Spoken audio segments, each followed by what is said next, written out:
Dear learners, hope you are all well. In the previous class, we have discussed the first part of the famous prose, The Rebel Poet. The Rebel Poet. Today, we will discuss the second part of the prose, The Rebel Poet. Okay, so let's continue. তো প্রিয় শিক্ষার্থীরা, দেখো আজকে কিন্তু second পার্টে আরেকটা নতুন character uncle রহিম, এটা কিন্তু আবার এন্ট্রি করছে, যুক্ত হয়েছে। তো আঙ্কেল রহিম কাকা রহিম এন্টার্স দ্য রুম, ঘরের মধ্যে প্রবেশ করে। হি জয়েন্টস ইন দ্য কনভারসেশন, সে কি করে? কনভারসেশন সেই কথোপকথন, যে নাটকের যে সংলাপ প্রীতম এবং তার বাবার সঙ্গে, পুত্র এবং পিতা, বাবা এবং ছেলের মধ্যে যে কথোপকথন এতক্ষণ চলছিল, সেই কথোপকথনের মধ্যে আঙ্কেল রহিম এসে প্রবেশ করে। তো চলো দেখি। প্রথমে প্রীতম বলছে, did Kumudranjan inspire him to write poems? Kumudranjan inspire হচ্ছে উদ্বুদ্ধ করা বা অনুপ্রাণিত করা। কুমুদরঞ্জন কি অনুপ্রাণিত করেছিল? হিম বলতে তাকে, তাকে বলতে কাকে? তাকে বলতে এখানে নজরুল ইসলামকে। টু রাইট পোয়েমস, কবিতা লিখবার জন্য।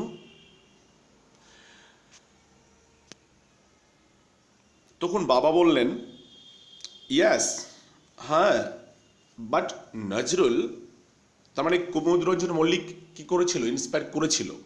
নজরুল কুমুদরঞ্জন মল্লিকের দ্বারা ইন্সপায়ার্ড হয়েছিলেন, বাট কিন্তু বা এছাড়াও Nazrul was also influenced. Influenced বলতে ইন্সপায়ার্ড। নজরুলও কি হয়েছিল? প্রভাবিত হয়েছিল। ইন্সপায়ারের কাছাকাছি ওয়ার্ড আর কি, ইনফ্লুয়েন্স। কার দ্বারা হয়েছিল? By Rabindranath and the Persian poets like Hafez and Khayyam.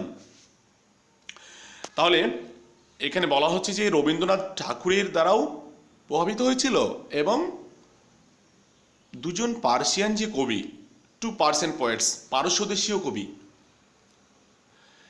একজন নাম হচ্ছে হাফিজ আর একজন হলেন খৈয়াম, এদের দ্বারাও তিনি প্রভাবিত হয়েছিলেন। আঙ্কেল রহিম এবার বলছেন, ডিড ইউ নো, তুমি কি জানতে, that Nazrul joined the army under the British আর্মিতে তিনি যোগদান করেছিলেন? তুমি জানতে কি? He was in the 49th Bengal regiment.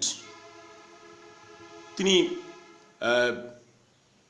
49তম বাংলার যে সেনাবাহিনীর যে রেজিমেন্ট ছিল আর কি, সেনা দল ছিল, সেই সেনা দলে তিনি অন্তর্ভুক্ত ছিলেন। After the first world war, প্রথম বিশ্বযুদ্ধের পরে, the regiment was disbanded. Disbanded ভেঙে দেওয়া। কি করা হয়েছিল?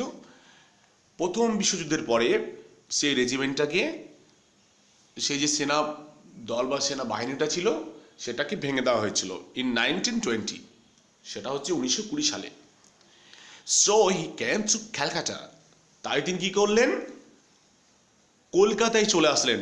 আগে ক্যালকাটা বলা হতো, এখন ক্যালকাটাকে কলকাতা বলা হয়, বা কলকাতা বানানটা তোমরা জানো, KOLKATA, ঠিক আছে? পূর্বে ক্যালকাটাই বলা হতো।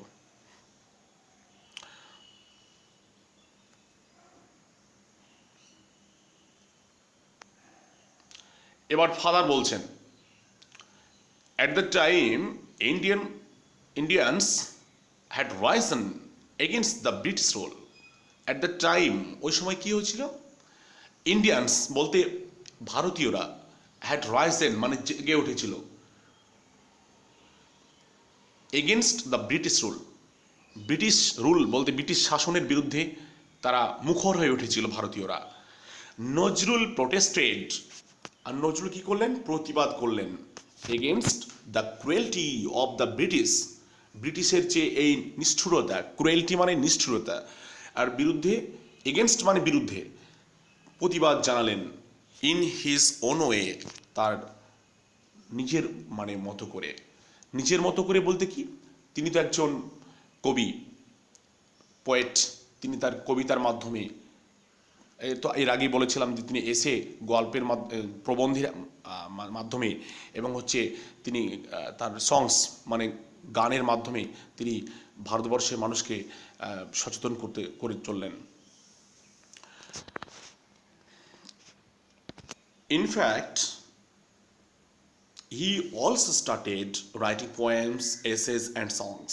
হয়তো বললাম যে এর ফলে তিনি কি করলেন? Poems, essays and songs to voice his protest, তার প্রতিবাদ স্বরূপ তিনি তার কণ্ঠস্বর মানে মানে কিসের মধ্য দিয়ে, মানে তার লেখনীর মধ্যে, through his words, to actually to to to the British, মানে কি বলবো, মানে প্রতিবাদ জানানোর জন্য, মানে তার লেখার মাধ্যমেই তিনি যেমন পোয়েম, কবিতা, তারপরে নাটক মানে এসেজ, প্রবন্ধ এবং গানের মাধ্যমে তিনি এক কথায় তিনি তার লেখনীর মাধ্যমেই প্রতিবাদ জানিয়েছিলেন, প্রোটেস্ট করেছিলেন। He is the rebel poet of India. Rebel, তিনি হচ্ছেন ভারতের একজন বিদ্রোহী কবি তিনি ছিলেন। Pritam, I hardly knew as much, বলছে হার্ডলিটা হচ্ছে নেগেটিভ ওয়ার্ড, নেগেটিভ সেন্সে ব্যবহার করা হয়, বলছে এত বেশি তো আমি জানতামই না। ফাদার, বাবা বললেন, বাবা কি বলছেন? You should read his poems, বলছে তার কবিতাগুলো পড়া দরকার। লাইক কাঞ্জারি হুঁশিয়ার, খেয়া ফারের তরণী, কাঞ্জারি হুঁশিয়ার, খেয়া ফারের তরণী, and also listen to his songs, এছাড়াও তার গানগুলো শোনা দরকার, নজরুল সঙ্গীত যেগুলো রয়েছে সেগুলো শোনা দরকার। দ্য ব্রিটিশ ওয়ার অ্যাফ্রেড, ব্রিটিশরা ভয় পেয়ে গিয়েছিল, that Nazrul's writings could instigate the Indian freedom fighters, কি নজরুলের লেখাগুলো, নজরুলস রাইটিং মানে নজরুলের যে লেখা, তিনি যে ব্রিটিশ বিরোধী আন্দোলনের জন্য, ব্রিটিশদের যে নিষ্ঠুরতা বর্বরতার জন্য যে ভারতবর্ষের মানুষ নিপীড়িত, লাঞ্ছিত, বঞ্চিত, শোষিত সর্বদিক থেকেই, তো এই ব্রিটিশ সরকারের বিরুদ্ধে তিনি যে লেখা কাজ শুরু করেছিলেন তার কলমের মাধ্যমে, সেই লেখা কি করতে পারবে? মানুষ পড়ে, মানুষ যারা মানে ভারতবর্ষের মানুষ তারা পড়ে নিয়ে তারা সচেতন হয়ে যাবে। এটা একটা মিডিয়া, এই মিডিয়ার মাধ্যমেই মানুষকে তিনি চেয়েছিলেন সচেতন করতে চেয়েছিলেন। আর এটাতেই ভয় পেয়ে গিয়েছিলেন মানে যারা ব্রিটিশ শাসক ছিলেন, ব্রিটিশ গভর্নমেন্ট, ব্রিটিশ সরকার ভয় পেয়ে গেছিলেন। তার মানে কি করতে পারে? ইনস্টিগেট করতে পারে, মানে উদ্বুদ্ধ করতে পারে, উদ্বুদ্ধ করবে এই লেখাগুলো।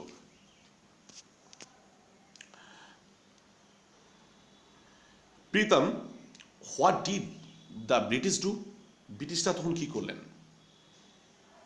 আঙ্কেল রহিম বলছেন, দ্য ব্রিটিশ গ্রিউ পাট্রাট, ব্রিটিশরা কি হলেন? পাট্রাট মিনস হচ্ছে ওরিড, মানে চিন্তিত হয়ে পড়লেন। ব্রিটিশরা চিন্তিত হয়ে পড়লেন।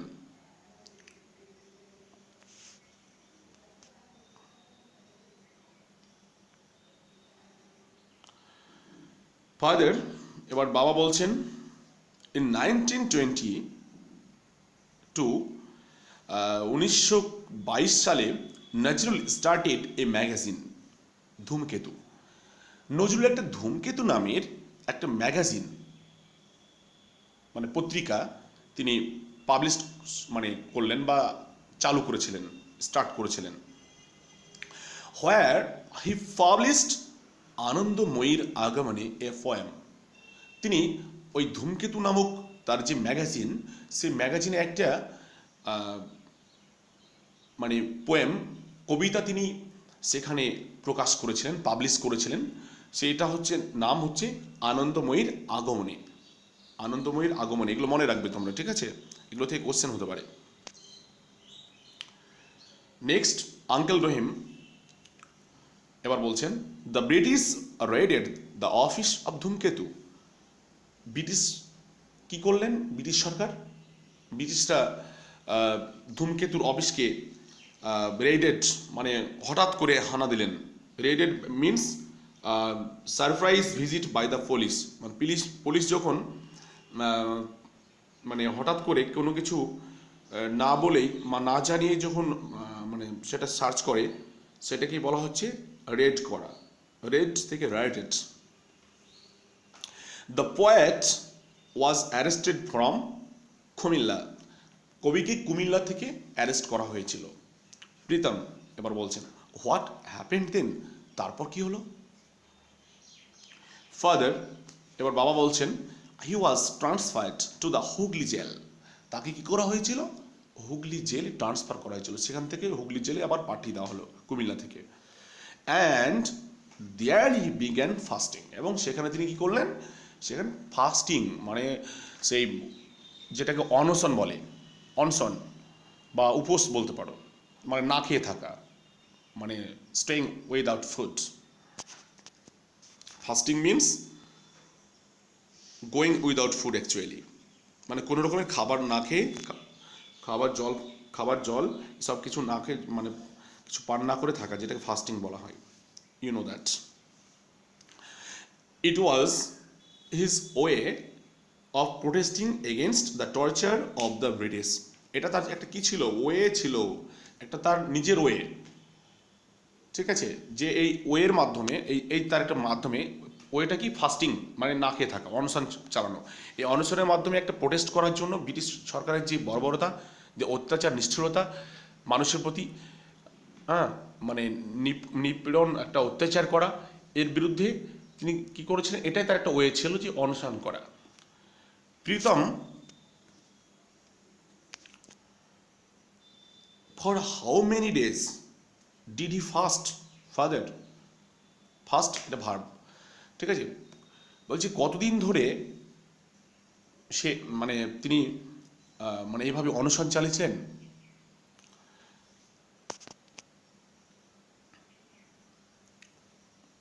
বাবা বললেন, he fasted for more than a month. তিনি 1 মাসেরও বেশি সময় ধরে তিনি কি করেছিলেন? ফাস্টেড মানে সেই অনশন চালিয়েছিলেন 1 মাসেরও বেশি সময় ধরে।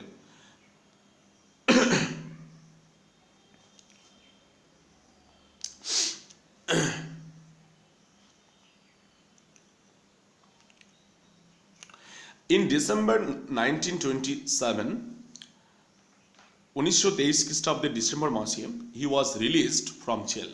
তাকে জেল থেকে কি করা হয়? ছেড়ে দেওয়া হয়, মুক্তি করে দেওয়া হয়, মুক্তি দেওয়া হয়। এবার প্রীতম বলছে, thank you so much father. বাবা, তোমাকে অনেক অনেক ধন্যবাদ। Now I will be able to sing. এখন আমি কি হব? আমি গাইতে সক্ষম হব, মানে আমি গাইতে পারবো। কারার ওই লৌহ কপাট, কারার ওই লৌহ কপাট, এই গানটি আমি এখন গাইতে পারবো।